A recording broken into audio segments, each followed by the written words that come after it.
जय श्री राम। मैं भास्कर सिंह, राम राज्य प्रशासक, आज एक बहुत महत्वपूर्ण विषय पर आपके मध्य चर्चा करने वाला हूं। आप जैसा कि जानते हैं कि भारत में एक फिल्म इंडस्ट्री है जो पिक्चर बनाती है, तो वहाँ एक कुछ ऐसी वर्तमान समय में घटनाएं घट रही हैं जो कि बहुत अप्रिय घटनाएं हैं। घटनाएं होनी नहीं चाहिए परंतु हो रही हैं। देखिए, राम राज्य का जब आप अध्ययन करेंगे तो आपको ये पता चलेगा कि राज्य अर्थात जो अर्थ होता है उसका एक अर्थ के उत्पत्ति का एक बहुत महत्वपूर्ण घटक गंधर्व विद्या है।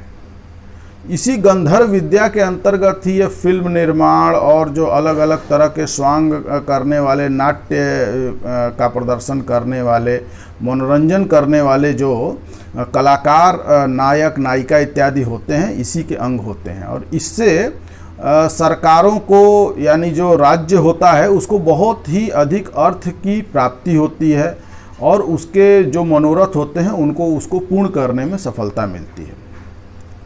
तो वर्तमान अगर आप देखेंगे समय में भारत की जो जिसको बॉलीवुड बोलते हैं, मुंबई में ये जो फिल्में चलती हैं, वहाँ पर जो है एक इस तरह का वातावरण तैयार हुआ है कि एक बड़े कलाकार की रहस्यमय स्थिति में हत्या हो गई और उस हत्या पर लोगों ने बोलना शुरू किया। तो जब लोगों ने बोलना शुरू किया तो उसमें कुछ कलाकार, जो नए जनरेशन के कलाकार, उन्होंने बोलना शुरू किया।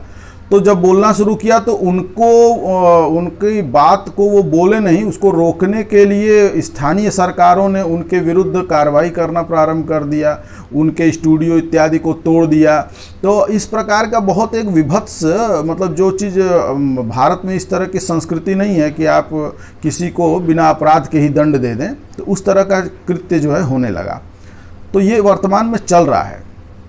अब समस्या क्या है? तो जब भारत का बंटवारा हुआ तो भारत के बंटवारा के बाद जो है मुंबई इंडस्ट्री बहुत तेज़ी से, यानी फिल्म इंडस्ट्री बहुत तेज़ी से इसका उदय हुआ।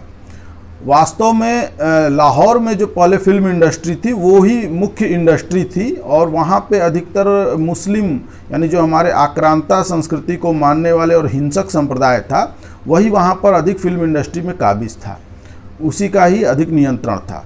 तो वो सारे लोग धीरे धीरे करके, और जो कांग्रेस जो कि एक थी जिसने देश का बंटवारा कराया, कि वह एक आक्रांता परस्त जो है राजनीति करने में विश्वास करती थी, तो ऐसे लोगों का इस फिल्म इंडस्ट्री में ज़बरदस्त वर्चस्व बन गया।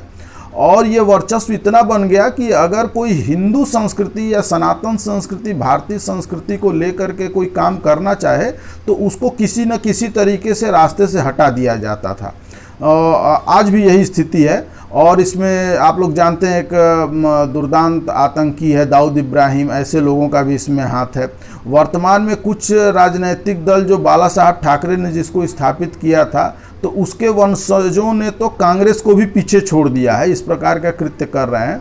वास्तव में इस गंधर्व विद्या को और इसके प्रयोग को, इसके आर्थिक उत्पत्ति को लेकर के भारत के पास कोई सुनियोजित अपनी एक व्यवस्थित रचना, संस्थागत रचना नहीं है, जिससे कि वे क्षमा करें, जिससे कि वे अच्छे कलाकारों को, अच्छे शास्त्रीय और सनातन पद्धति के अनुकूल लोगों को, नायक नायिकाओं को वो जो है पूरे देश से एकत्रित कर पाएँ और उनको जो है अच्छे से संचालित करके उनका संरक्षण करते हुए और राज्य के अनुकूल, शासन के अनुकूल और मतलब भारतीय संस्कृति के अनुकूल उनका विकास करके और पूरे विश्व में उनको संपादित कर पाएँ।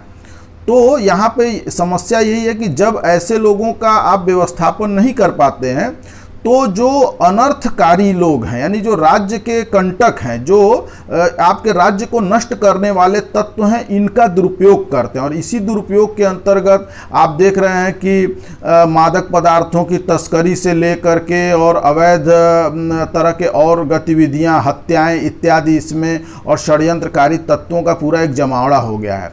तो इस व्यवस्था के आमूल चूल परिवर्तन का यह समय है और वर्तमान में केंद्र में बहुत अच्छी धर्म के अनुसार काम करने वाली सरकार है, तो वो इसको समझे अगर, तो ये एक बड़े पैमाने पर जैसे वो शिक्षा, प्रशासनिक और अन्य क्षेत्रों में बदलाव कर रही है, उसी प्रकार इस गंधर्व क्षेत्र में भी उसको जबरदस्त परिवर्तन करने का, आमूलचूल परिवर्तन करने का समय है, तो जिससे कि राम राज्य का मार्ग प्रशस्त हो सके। तो यह एक महत्वपूर्ण विषय था। आपको ये मेरी बात कैसी लगी, तो इस पर आप मुझे या जो भी जिस भी प्लेटफॉर्म पे आप देख रहे हैं उस प्लेटफॉर्म से मुझे अवश्य अवगत कराएं। तब तक के लिए जय श्री राम।